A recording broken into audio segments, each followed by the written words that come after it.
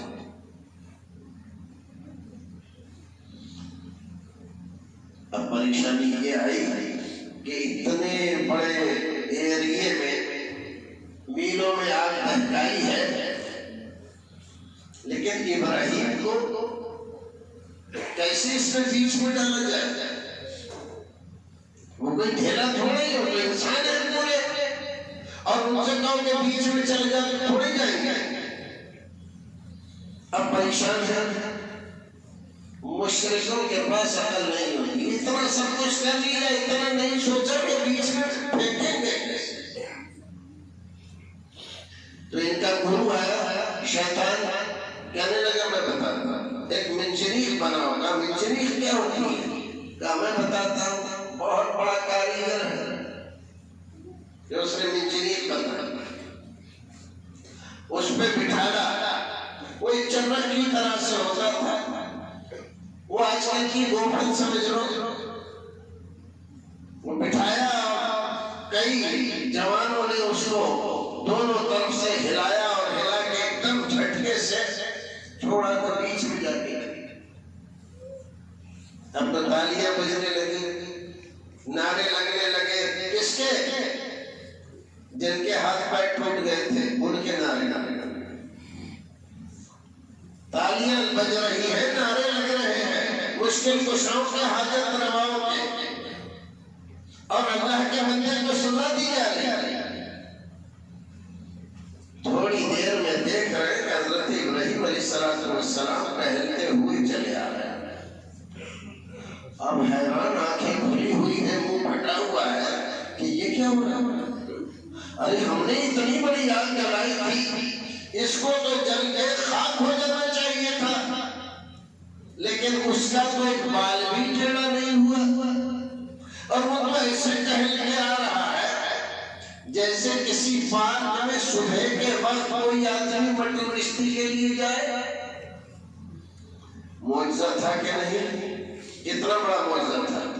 اتنا بڑا معجزہ تھا کہ ساری قوم کو ایمان لے آنا چاہیے۔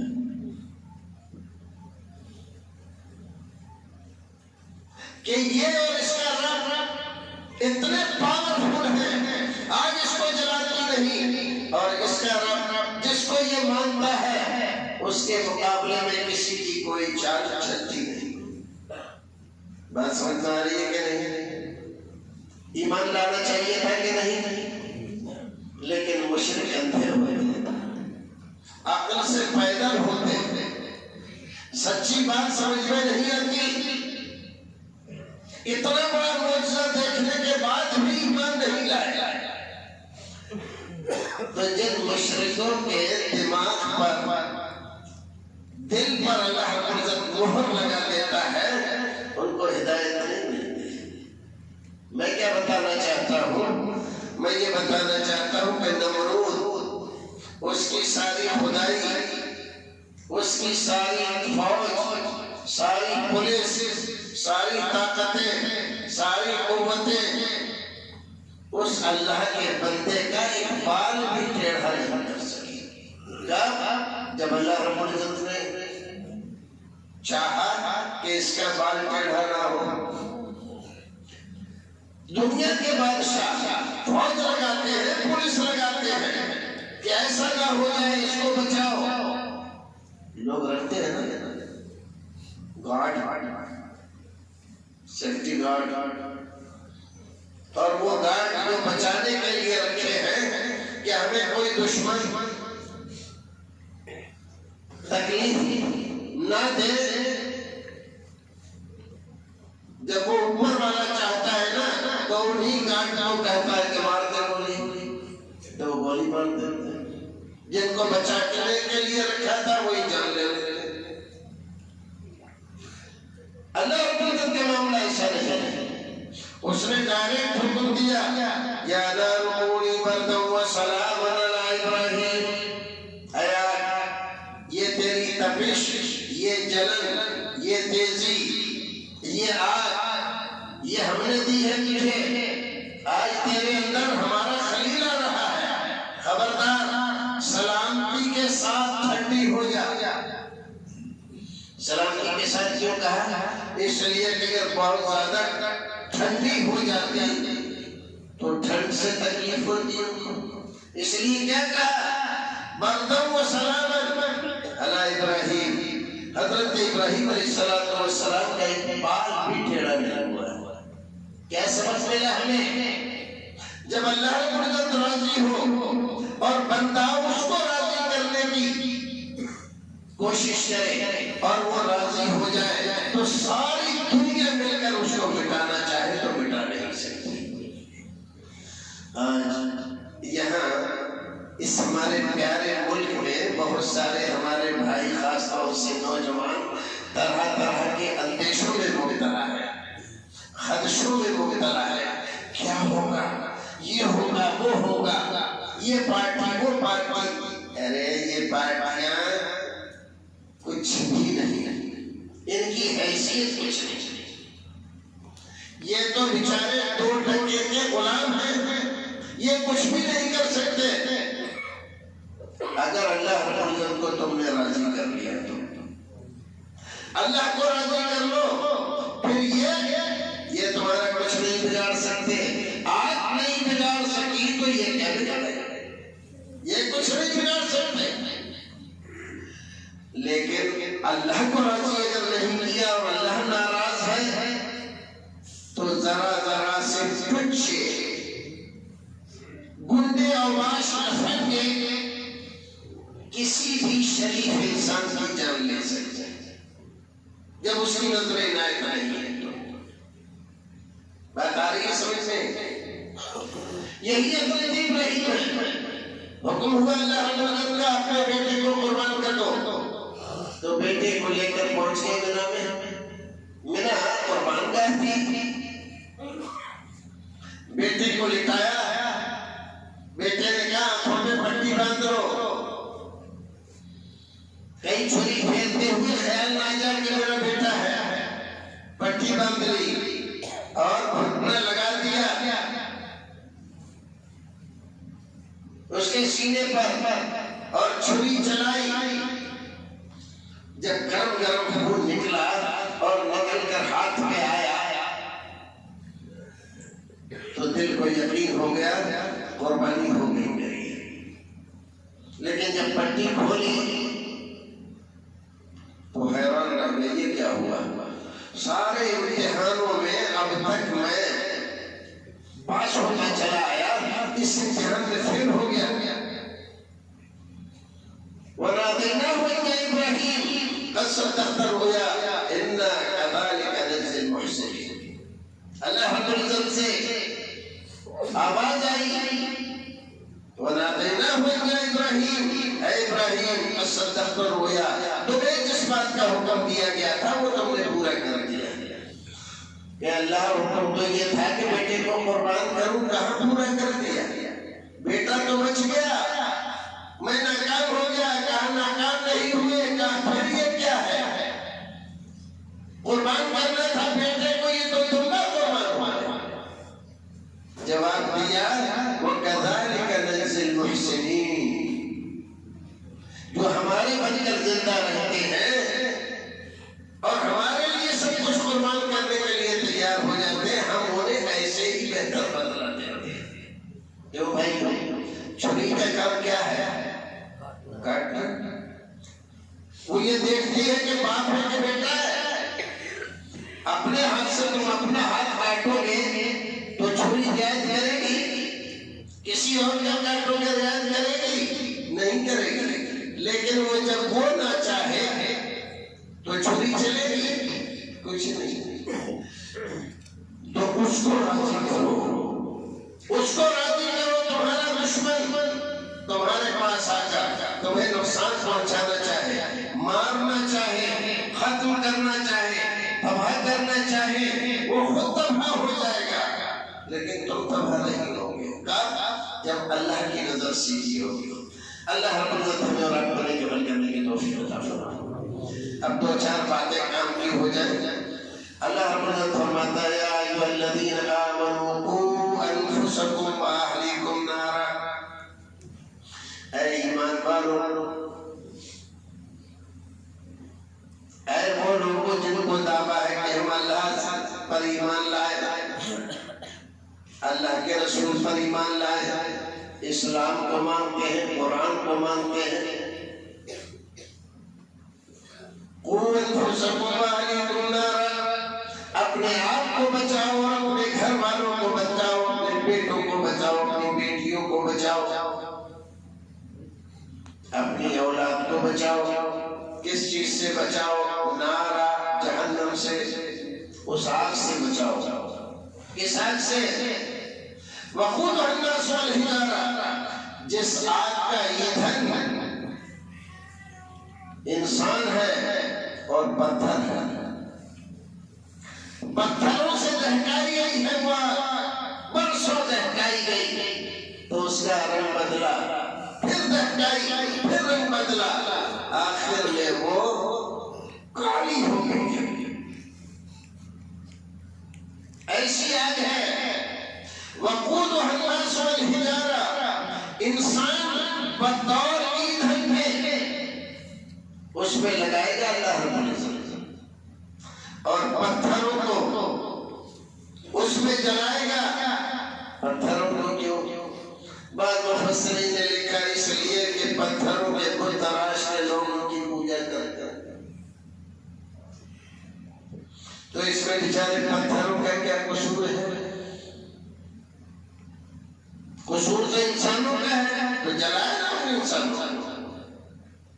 پھر پتھروں کو کیوں؟ اس لیے تاکہ یہ دیکھیں کہ یہی تو تھے ان کی تراش تراش کے جو مورتیاں بناتے تھے، لوگ تمہارے ساتھ یہ بھی چل رہے۔ وقودها الناس والحجارہ علیہا ملائکۃ غلاظ شداد لا یعصون اللہ ما امرہم ویفعلون ما یؤمرون، اور ہم نے اس کے اوپر ایسے فرشتوں کو متعین کر رکھا ہے، ملائکۃ غلاظ شداد، بڑے سخت گیر ہیں، بڑے شدید ہیں، لا یعصون اللہ ما امرہم، اللہ رب العزت اگر کسی بات کا حکم دے تو اس کی خلاف ورزی نہیں کرتے، نافرمانی نہیں کرتے، وَيَفْعَلُونَ مَا يُؤْمَرُونَ، جس بات کا حکم دیا جائے وہ کر گزرتے، یہ نہیں دیکھتے کہ یہ کون ہے، بوڑھا ہے، بچہ ہے، جوان ہے، گورا ہے، چٹا ہے، کالا ہے، کلوٹا ہے، غریب ہے، مسکین ہے، مالدار ہے، کون ہے، ان کو اس کی کوئی پرواہ نہیں۔ جس کے بارے میں حکم ہوا کہ اس کو جلا دو تو پکڑ کر پھینک دیتے ہیں۔ غلاظ شداد لا یعصون اللہ ما امرہم ویفعلون ما یؤمرون، ذرہ برابر بھی رحم نہیں ہے ان کے دل میں۔ ایسی آگ ہے اور اس پر ایسے سخت فرشتے متعین ہیں، ایسی آگ سے اپنے آپ کو بچاؤ، اپنے بچوں کو بچاؤ۔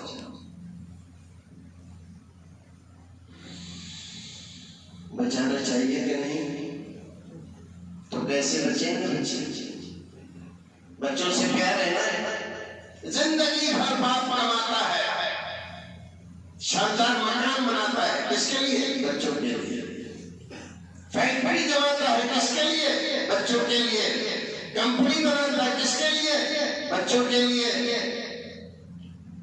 کاروبار چھوڑتا ہے، بینک بیلنس چھوڑتا ہے لاکھوں کروڑوں کا، کس کے لیے؟ بچوں کے لیے۔ اتنا پیار ہے بچوں سے، ہاں بہت پیار ہے۔ یہ سب دنیا کے لیے 60-70 سال کی زندگی کے لیے اتنا کچھ کر رہا ہے بچوں کے لیے، اور تو ہمیشہ کی زندگی ہے، وہاں کے لیے نہیں سوچا کہ یہ بچے میرے جنت میں چلے جائیں۔ کیوں؟ بچے جنت میں جائیں یہ بہتر ہے کہ دنیا میں عیش و آرام سے دارون بن کر رہے، یہ بہتر ہے، اور آخرت میں پکڑے جائے۔ ہمارا رب بہت مہربان ہے، اس نے ہمیں بتا دیا ہے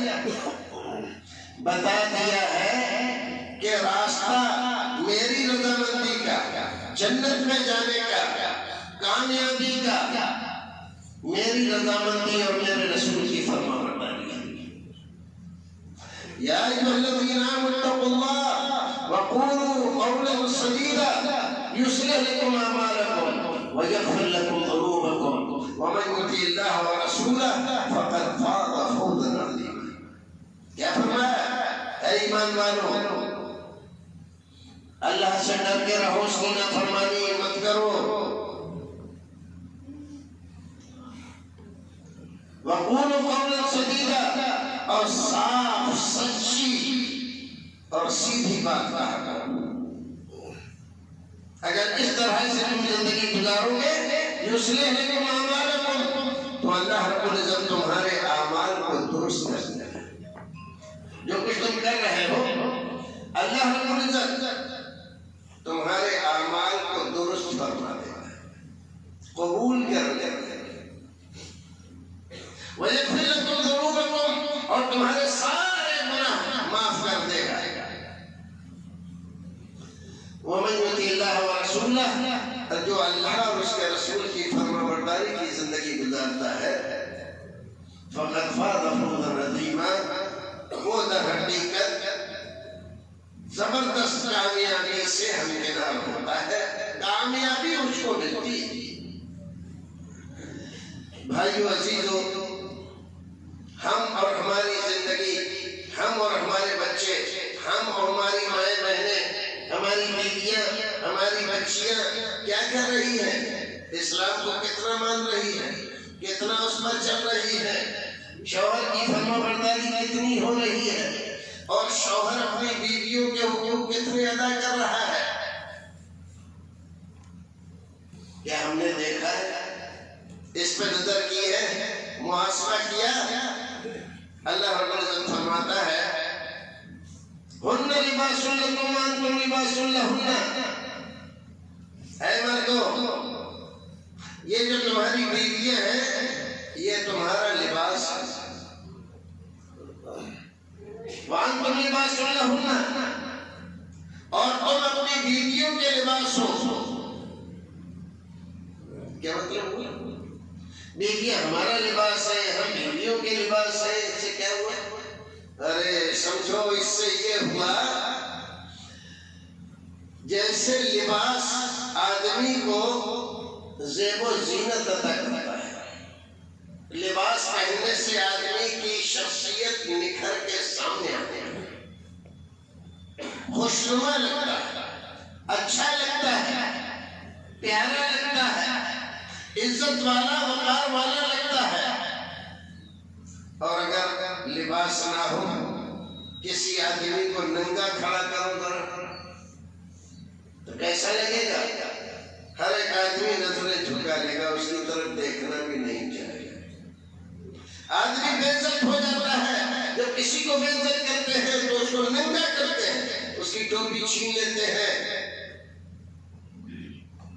اس کی قمیص اتروا لیتے ہیں، اس کے کپڑے بھی اتروا لیتے ہیں، اور پھر اس کو ذلیل کر کے گھماتے ہیں تمام لوگ۔ پہلے ایسا ہی نہیں ہوتا۔ اللہ رب العزت نے فرمایا یہ بیویاں تمہارا لباس ہے، تمہاری عزت ان کے ہاتھ میں ہے، اور تم بیویوں کا لباس ہو، بیویوں کی عزت تمہارے ہاتھ میں ہے۔ جیسے لباس کو ہم درست رکھتے ہیں، میلا ہو جائے تو اس کو دھوتے ہیں، اس کا خیال رکھتے ہیں، پریس کرتے ہیں، صاف ستھرا کر کے بنا کر رکھتے ہیں، ایسے ہی اپنی بیویوں کا خیال رکھو، بیگا ان کو بس سکھاؤ، اور جس طرح سے بیوی کو حکم دیا ویسے ہی مردوں کو حکم دیا، اور جیسے مردوں کو حکم دیا ویسے ہی بیوی کو حکم دیا۔ اور بیویوں کے لیے تو بڑا مختصر نسخہ اللہ رب العزت نے فرمایا، بہت مختصر، اور رسول اکرم صلی اللہ علیہ وسلم نے اس کو اور مختصر کر کے فرمایا۔ ایک صاحب نے پوچھا اللہ کے رسول سب سے اچھی عورت بیوی کون سی ہے؟ فرمایا اذا رأیتها سرتک وَإِذَا أَمَرْتَهَا أَطَاعَتْكَ وَإِذَا غِبْتَ عَنْهَا حَفِظَتْكَ۔ سب سے اچھی بیوی وہ ہوتی ہے کہ جب تو اسے دیکھے تو تجھے خوش کر دے، تجھے خوش کر دے، اتنے پیار سے تجھے دیکھے اور اپنے آپ کو بنا کر رکھے کہ اس کو دیکھ کر پھر تجھے کوئی اور عورت یاد نہ آئے، تجھے بد نظری کی عادت نہ ہو، کوٹھے پہ جانے کی خواہش نہ ہو، وہ آبرو باختہ ہیروئن رنڈیے فاحشائیں اس کے دل میں نہ بیٹھے، اپنی بیوی کی محبت میں اتنا کھو جائے کہ اس کو لگے کہ میری بیوی جیسی کوئی عورت نہیں۔ اذا رأیتها سرتک، ایسا کب ہوگا؟ جب بیوی اپنے کام کاج سے فارغ ہونے کے بعد نہا دھو کر اچھے کپڑے پہن کر اور جو کچھ بھی اس کو میسر ہے زیب و زینت کر کے اپنے شوہر کا انتظار کر رہی ہے۔ تو ایک تو یہ عورت ہے اور ایک عورت وہ ہے مرد آیا ابھی اس نے قدم رکھا نہیں ہے، آ گئے فلاں کام کو کہا تھا کر کے لائے، بچے کی فیس جمع کر دی، فلاں سے بات کر کے آئے، نہیں یہ تو بھول گیا، تمہیں کچھ آتا ہی نہیں، یہ بھول گیا وہ بھول گیا، کرتے کیا ہوگا؟ بیچارے نے ابھی چارپائی پر کرسی پر اپنے آپ کو ٹکایا بھی نہیں تھا کہ شکایتوں کا دفتر کھل گیا، اور جب اس نے دیکھا تو ہاتھ سڑے ہوئے ہیں، سر جھاڑ کو پہاڑ۔ اس عالم میں عورت اگر اپنے شوہر کا استقبال کرے گی تو شوہر خوش ہوگا، اس کو اچھا لگے گا۔ اس لیے بہت سارے نوجوان گھر سے باہر رہتے ہیں کہ گھر میں جاؤں گا تو چک چک کرے گی، جب سو جائے تب جاؤں گا۔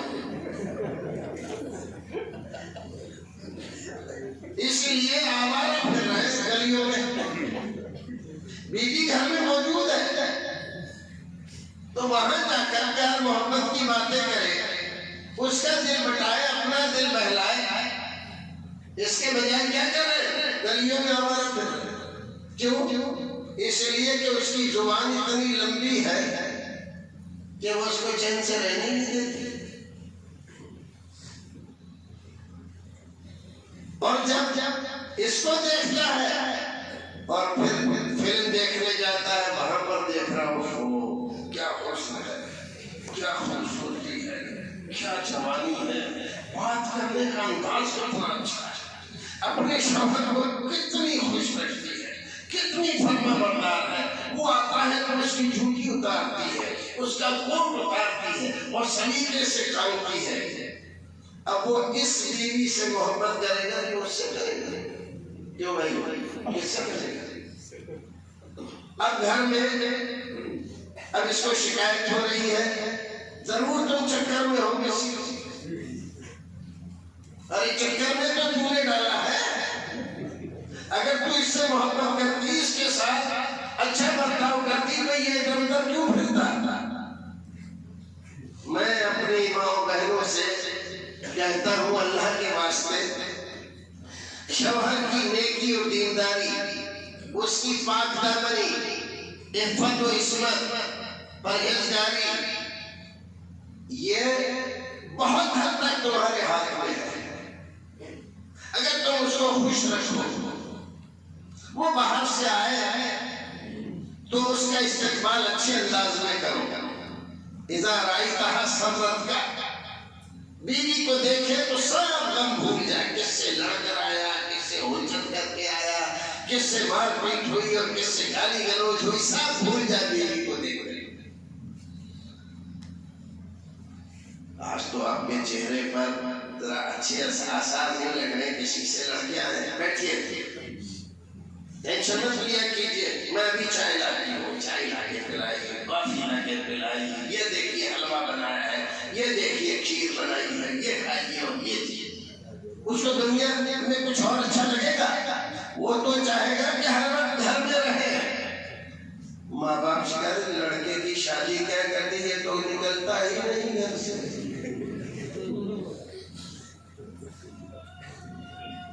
بھائی عجیب بھاشا ہے اس میں، ارے بھاشا ہے، یہی تو محبت کا وقت ہے، اب بوڑھا ہو جائے گا تو محبت کرے گا۔ بھائی اس کو آپ شکریہ ادا کرو اس عورت کا کہ اس نے اپنی محبت کے جال میں پھنسا ہے تو ادھر ادھر منہ مارنے نہیں جاتا، اپنی عاقبت خراب نہیں کرتا، تمہاری خاندانی عزت کو بچا کے رکھتا ہے۔ اور اگر یہ عورت اس کے لمتے لے کر پیچھے پڑ جائے تو ادھر ادھر بھاگے گا تو کیا ہوگا؟ خاندانی عزت بھی جائے گی۔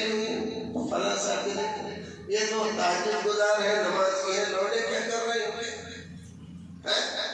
کیا کوئی چھلے اڑا رہے ہیں؟ فلاں جگہ دیکھا تھا ان کو، کریں گے کہ نہیں کریں گے؟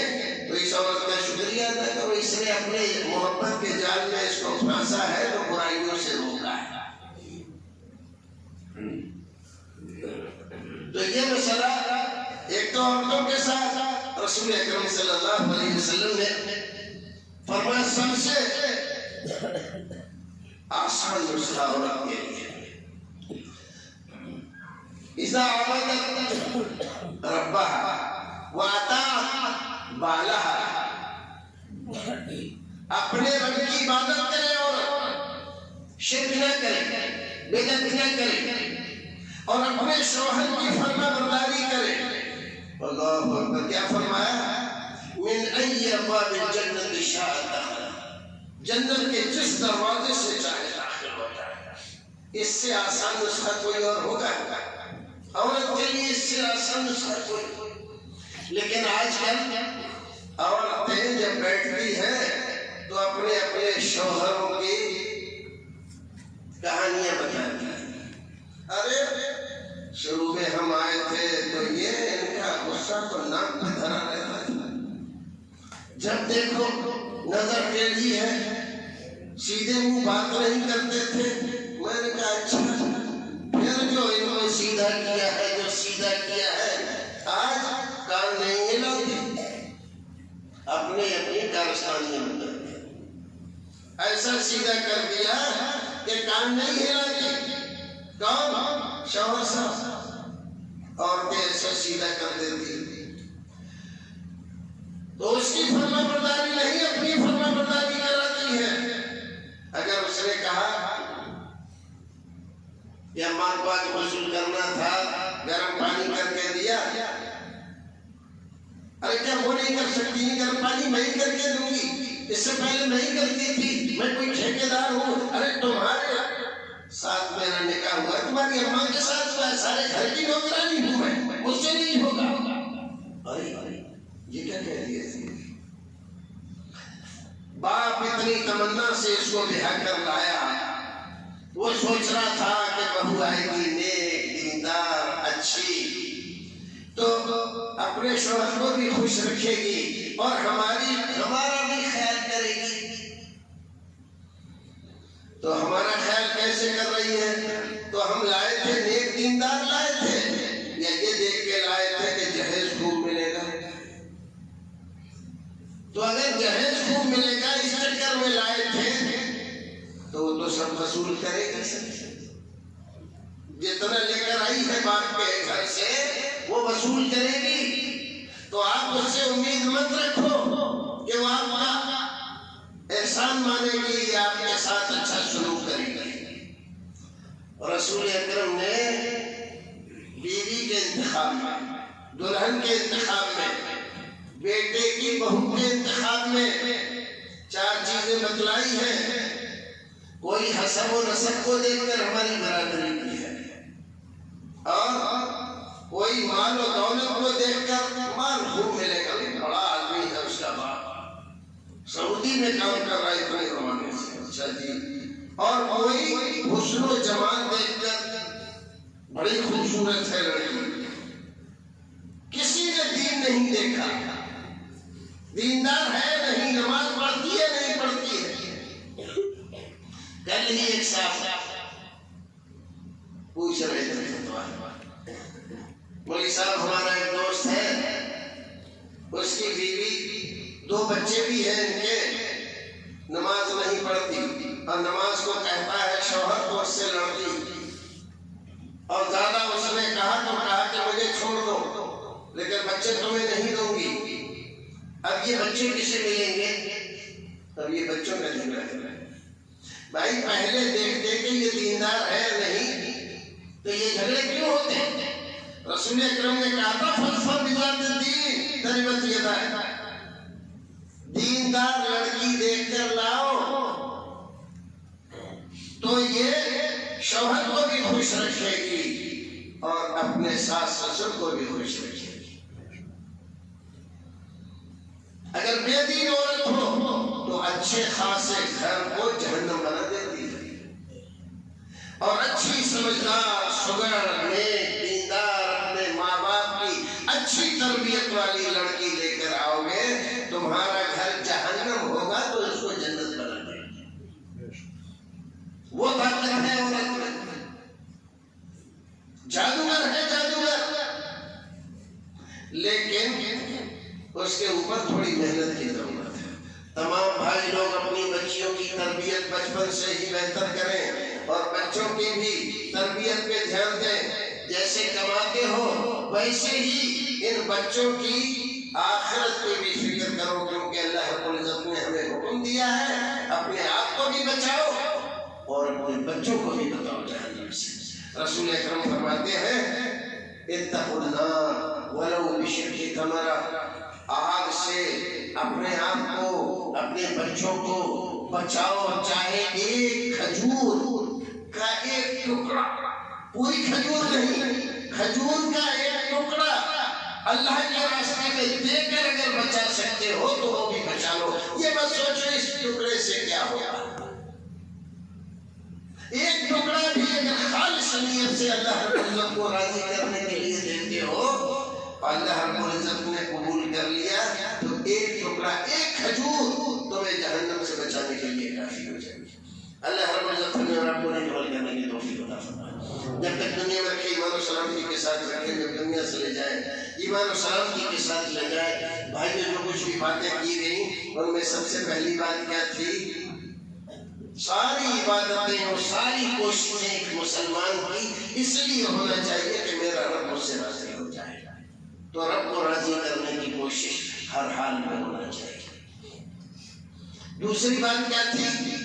اس کائنات میں کوئی کسی کا کچھ نہیں بگاڑ سکتا، نہ کوئی مار سکتا ہے، نہ لوٹ سکتا ہے، نہ تباہ کر سکتا ہے۔ اگر اس کی نظر سیدھی ہے تو ڈرنے کی ضرورت نہیں ہے، حوصلہ رکھو، ہمت رکھو،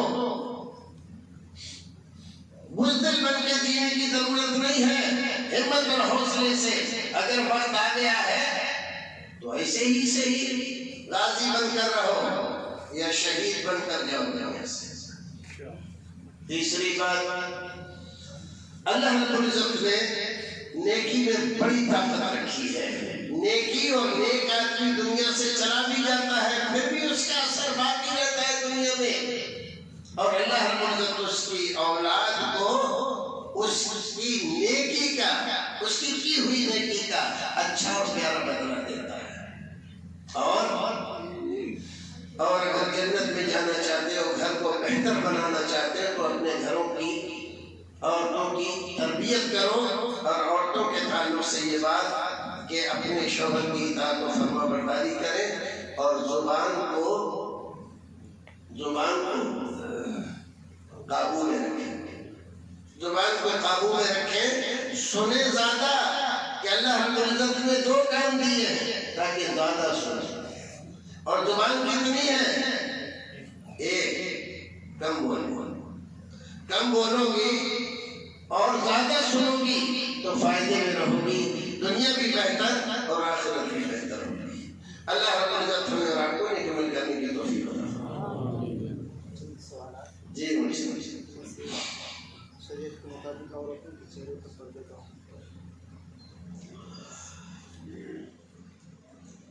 ہمارے آج کے زمانے میں بہت سارے لوگ ہمارے جدید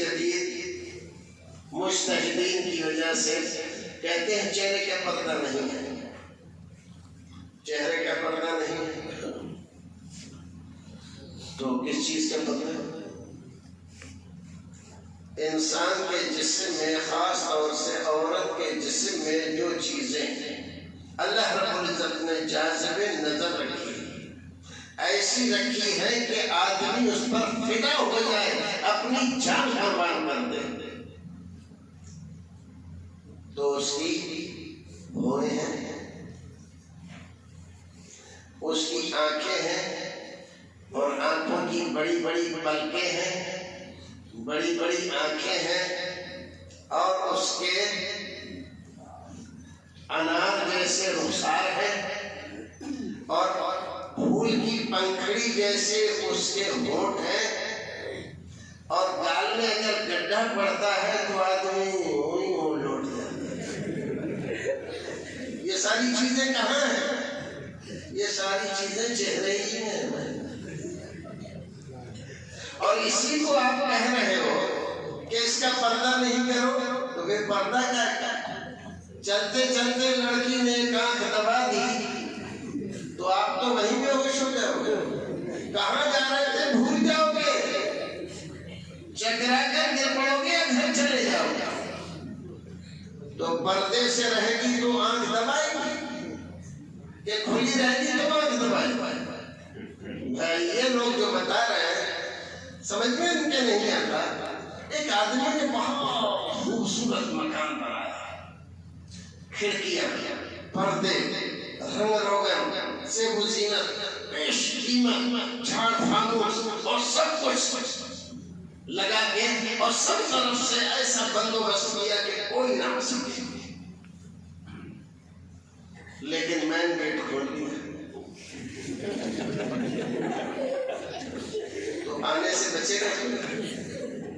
عجیب معاملہ ہے، یہ عقل مندی میں وقوفی ہے۔ ارے آپ نے مین گیٹ تو کھول دیا تو ادھر کھڑکیوں پہ پردے وغیرہ لگانے سے کیا فائدہ ہے؟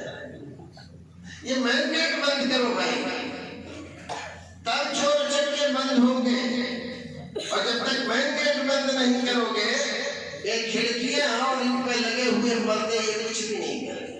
بات آئی سمجھ میں؟ اور سوال جی، سنت لوگوں کا عقیدہ یہ ہے کہ مسجد میں نکاح کرنے سے اولاد نیک ہوتی ہے۔ جی،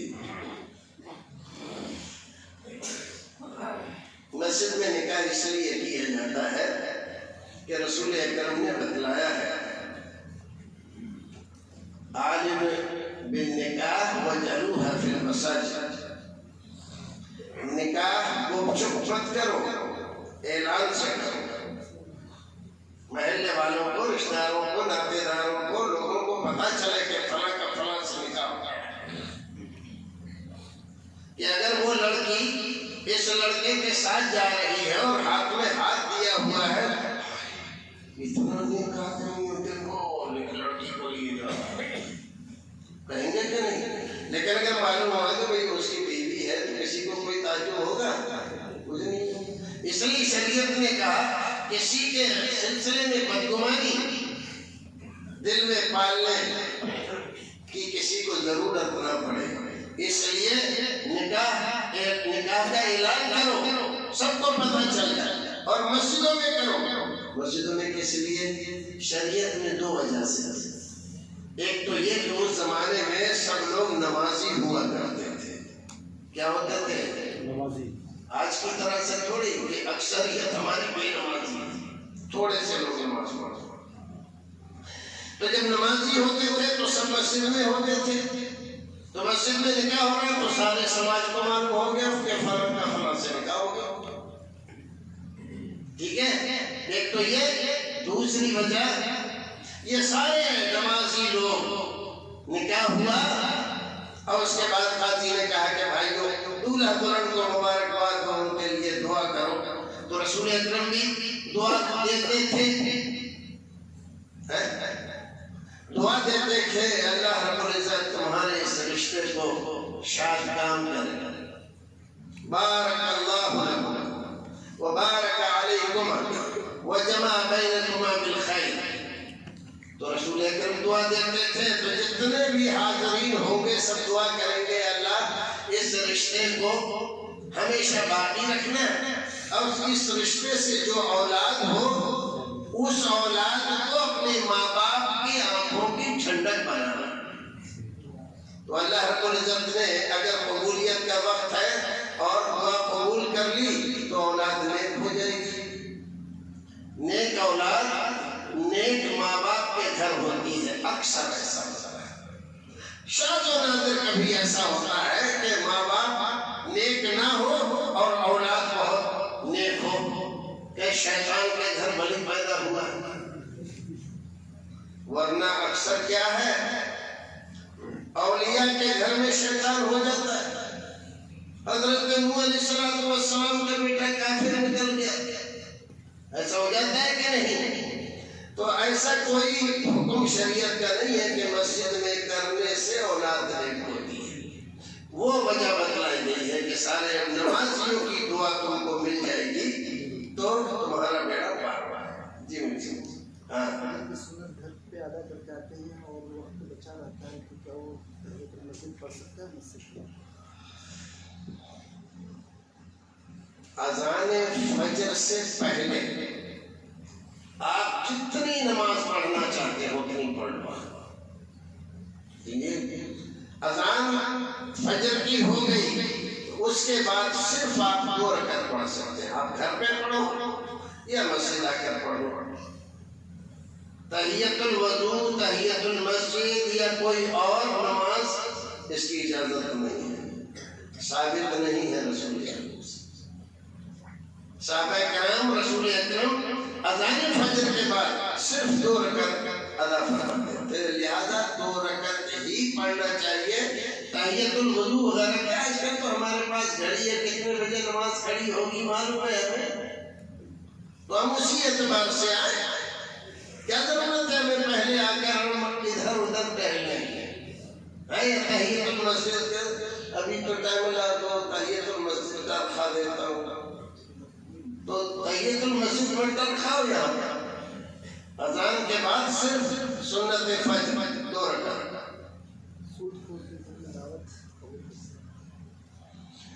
سود خور کے گھر میں دعوت قبول کر سکتے ہیں.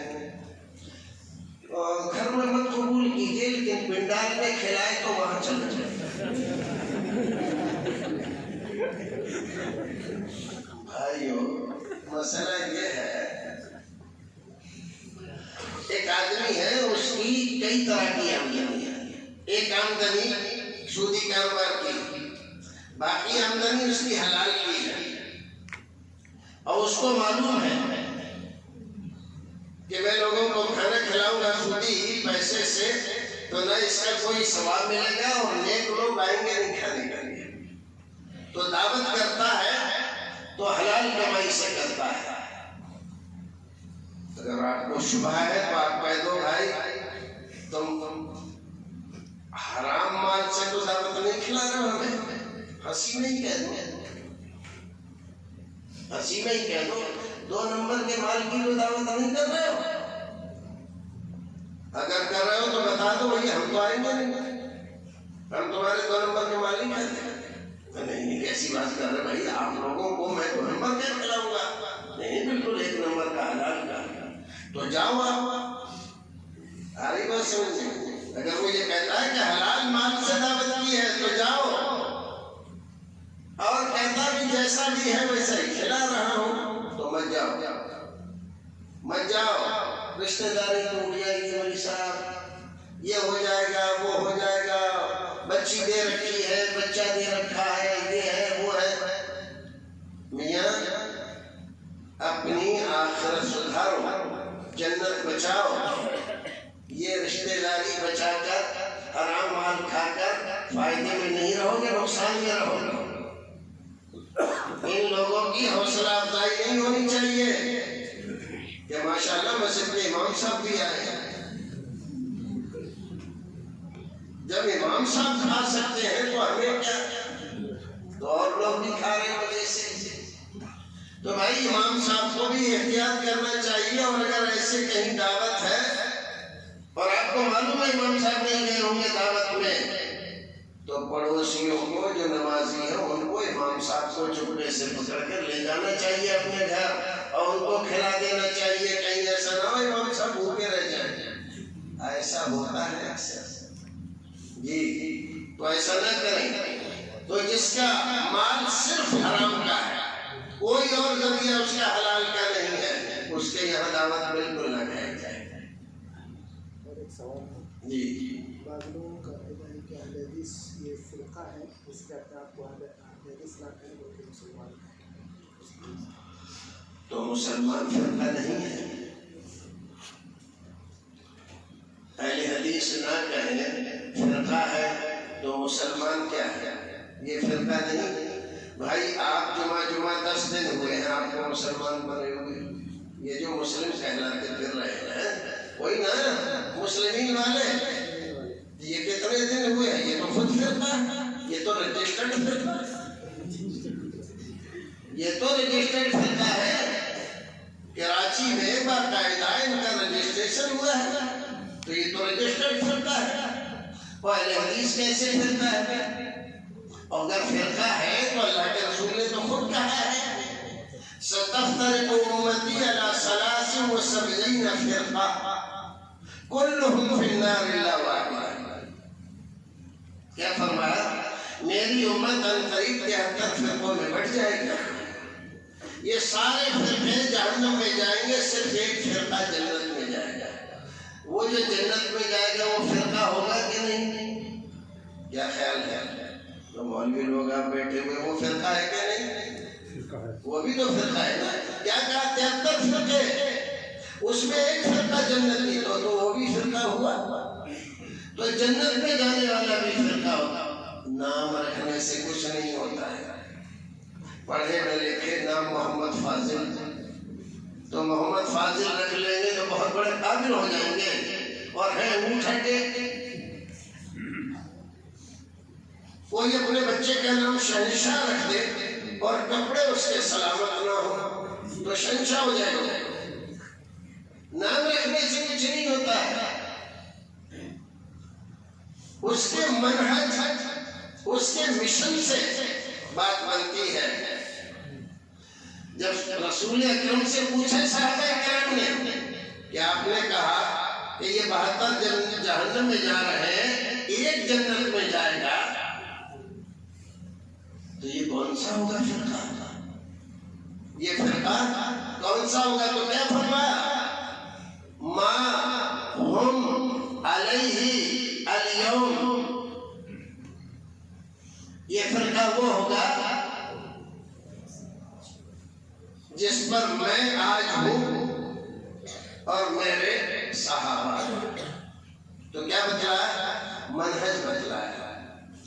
جنت میں جانے والے وہ ہیں جو رسول کے طریقے پر اور صحابہ کرام کے طریقے پر چلتے ہیں، اور یہی ہمارے سلف ہیں۔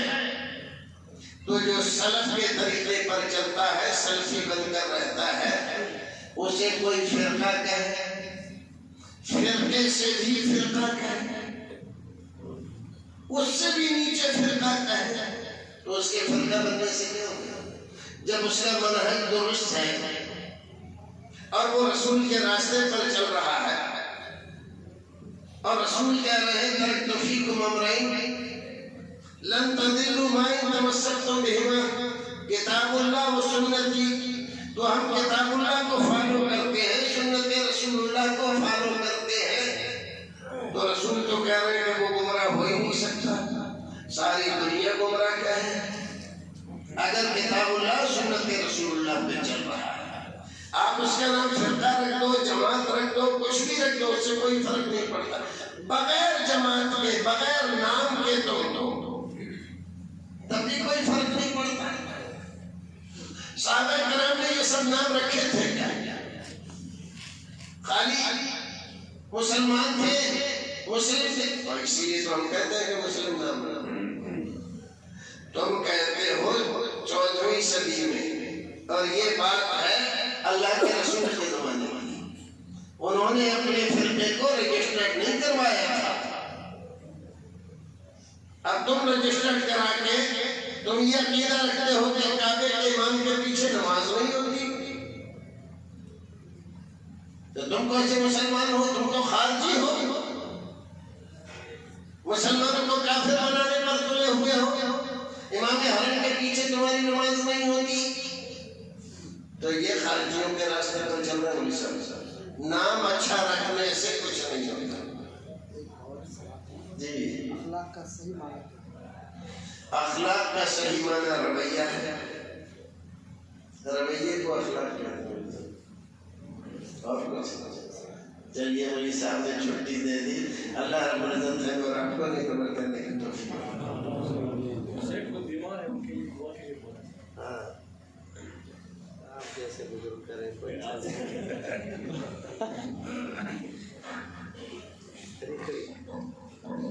چلو اچھا بیٹھے ہیں، الحمدللہ رب العالمین الرحمن الرحیم مالک یوم الدین ایاک نعبد و ایاک نستعین اهدنا الصراط المستقیم صراط الذین انعمت علیہم غیر المغضوب علیہم ولا الضالین آمین۔ اللهم صل على محمد وعلى ال محمد كما صليت على ابراهيم وعلى ال ابراهيم انك حميد مجيد۔ اللهم بارك على محمد وعلى ال محمد كما باركت على ابراهيم وعلى ال ابراهيم انك حميد مجيد۔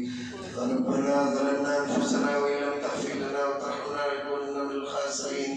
ربنا افرغ علينا صبرا وثبت اقدامنا وانصرنا على القوم الكافرين۔ ربنا اننا آمنا فاغفر لنا ذنوبنا وكفر عنا سيئاتنا وتوفنا مع الابرار يا حي يا قيوم برحمتك استغيث۔ اللهم اني عبدك وابن عبدك وابن امتك ناصيتي بيدك ماض في حكمك عدل في قضاؤك اسالك بكل اسم هو لك سميت به نفسك وانزلته في كتابك وعلمته واحد من خلقك واستأثرت به في علم الغيب عندك ان تجعل القران ربيع قلبي جلاء حزني وذهاب همي وغمي يا حي يا قيوم برحمتك استغيث يا حي يا قيوم برحمتك استغيث يا حي يا قيوم برحمتك استغيث۔ اللهم رحمتك ارجو فلا تكلني الى نفسي طرفة عين واصلح لي شاني كله لا اله الا انت۔ اللهم رحمتك ارجو فلا تكلني الى نفسي طرفة عين واصلح لي شاني كله لا اله الا انت۔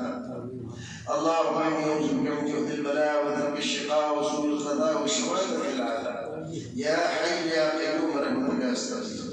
اللهم اغفر لنا فإنك خير الغافرين، اللهم ارحمنا فإنك خير الراحمين، اللهم ارزقنا فإنك خير الرازقين، اللهم اغفر لنا فإنك خير الغافرين يا حي يا قيوم برحمتك استغيث۔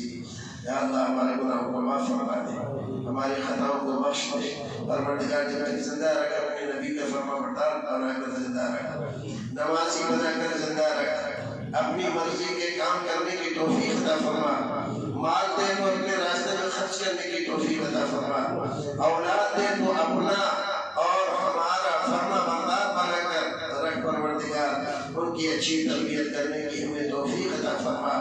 پروردگار ہمارے بچے قیامت میں ہمارے خلاف اسی جرم کے ارتکاب میں مددگار ہونے کی وجہ سے ہمارے جان نہ بن جائے ہمارے لیے۔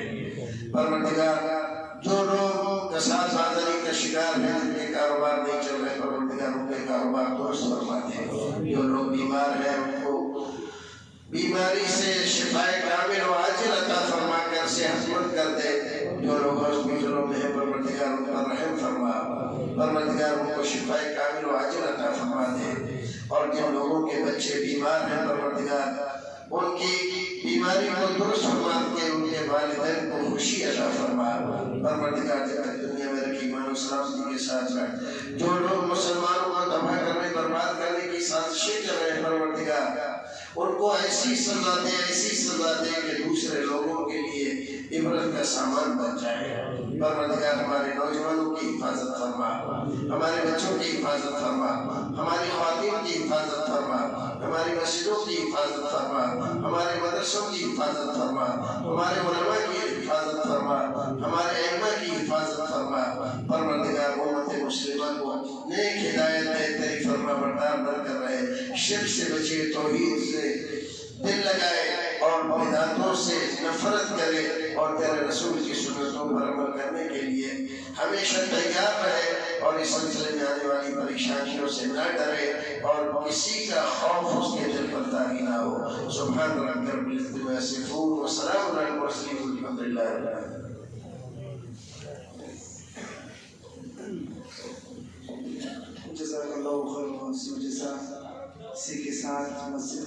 اختتام کا